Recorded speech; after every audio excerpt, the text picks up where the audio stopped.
Hai everyone, oke balik lagi dengan saya di video kali ini. Saya masih melanjutkan mengenai buku The Four.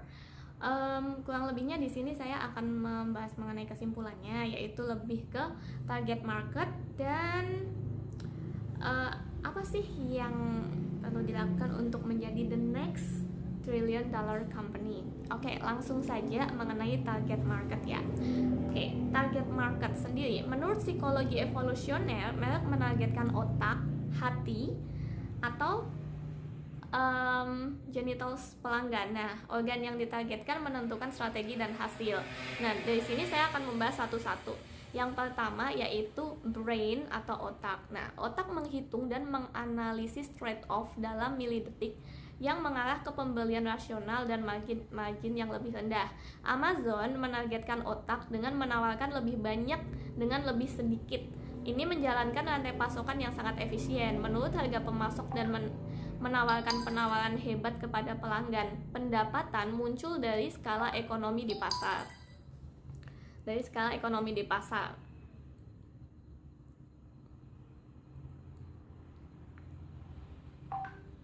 Pemenang mengambil semua yang hanya memungkinkan satu pemain raksasa. Google memperkuat kemampuan analitis dan memorinya tanpa batas untuk mendominasi industri pengetahuan. Nah, ini adalah satu-satunya pemenang dalam ekonomi pengetahuan dengan margin rendah. Pemenang mengambil semuanya. Yang kedua yaitu heart atau hati. Hati didorong oleh kebutuhan untuk mencintai, memelihara, dan merawat orang lain. Menghubungkan ke hati memberikan margin dan loyalitas merek. Namun, Google dan Amazon telah menandai berakhirnya era merek, menawarkan ulasan dan peringkat yang mendorong pelanggan untuk membuat pilihan yang rasional. Facebook menarik hati kita dengan menghubungkan kita dengan teman dan orang terkasih untuk mendapatkan wawasan perilaku dan pendapatan iklan. Yang ketiga yaitu genitals atau alat kelamin. Nah, ritual seks dan kawin sesungguhnya mengalahkan pilihan rasional otak, membuat orang tidak rasional dan seringkali lebih murah hati. Merek-merek mewah memahami hal ini dan mengikat bisnis mereka dengan kebutuhan utama mereka. Pelanggan membelanjakan lebih banyak karena tindakan pembelanjaan terkait dengan selera, hak istimewa, dan keinginan. Contohnya, LVMH memerintahkan nilai lebih dari Goldman Sachs. Nah, Apple menarik naluri seksual kita untuk mengekstrak margin yang tidak rasional. Pesan merek Apple berteriak bahwa memiliki produk Apple akan membuat pengguna terlihat lebih elegan, cerdas, kaya, dan menarik secara seksual.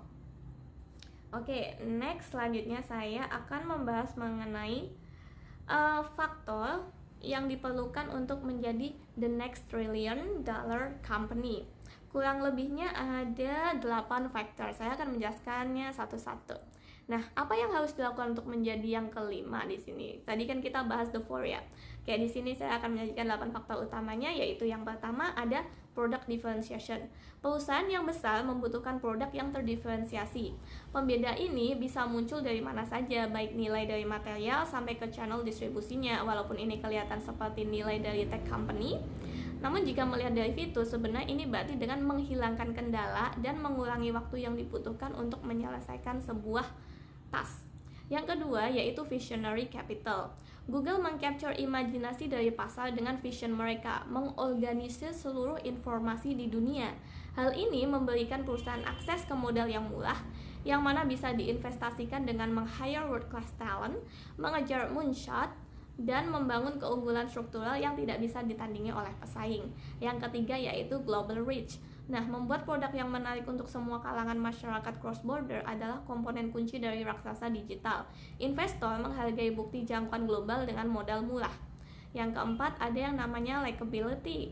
Persepsi adalah realitas sebuah perusahaan. Semakin kurang disukai perusahaan, semakin cepat ia mendapat perhatian buruk dari media, kelompok pengawas dan regulator. Tetapi perusahaan yang dianggap sebagai aktor yang baik seperti Google atau Apple menikmati kekebalan yang lebih lama. Tentunya di sini pahamkan yang saya maksud. Yang kelima, ada yang namanya vertical integration atau integrasi vertikal. Nah, keempat perusahaan dari buku Galloway ini mengontrol distribusi mereka, yang memungkinkan mereka menyesuaikan seluruh user experience. Langkah khas Apple bukanlah iPhone, tetapi berekspansi ke retail dengan Apple Stores. Yang keenam yaitu AI. Perusahaan paling berharga selama dekade terakhir merupakan pakar dalam pengumpulan, pemrosesan, dan penggunaan data. Hal ini menghasilkan tingkat pemahaman pelanggan terperinci yang belum pernah terjadi sebelumnya, yang menghasilkan ke arah pendapatan yang lebih baik. Yang ketujuh, career accelerant. Nah, kemampuan perusahaan untuk menarik top-notch talent bergantung dari kemampuan untuk dapat terlihat sebagai career accelerant. Mengelola ekuitas merek di antara karyawan bahkan lebih penting daripada mengelola reputasi pelanggan. Perusahaan dengan tim yang lebih baik mendapatkan akses ke modal dan inovasi yang lebih murah dan menarik diri dari kompetensi. Yang ke-8 yaitu geografi. Semua 4 perusahaan besar tersebut berkantor pusat di kota-kota dengan setidaknya satu universitas teknik kelas dunia. Selain itu, 75% dari perusahaan besar berlokasi di kota super global. Nah, pada akhirnya, keempat perusahaan terbaik bukanlah hanya sebuah bisnis, namun mereka mentransformasi dunia dengan mengubah bagaimana kita berkomunikasi, di mana kita menghabiskan uang kita, dan apa yang kita ekspektasikan dari teknologi di abad 21 ini. Dengan memahami strategi dari 4 perusahaan tersebut, sangatlah penting untuk penciptaan nilai dan karir dalam dekade mendatang. Oke, jadi itu semua kesimpulan yang dapat kita ambil dari buku The Four. Kurang lebihnya seperti itu, semoga bermanfaat. So, thank you dan bye-bye, see you on the next video.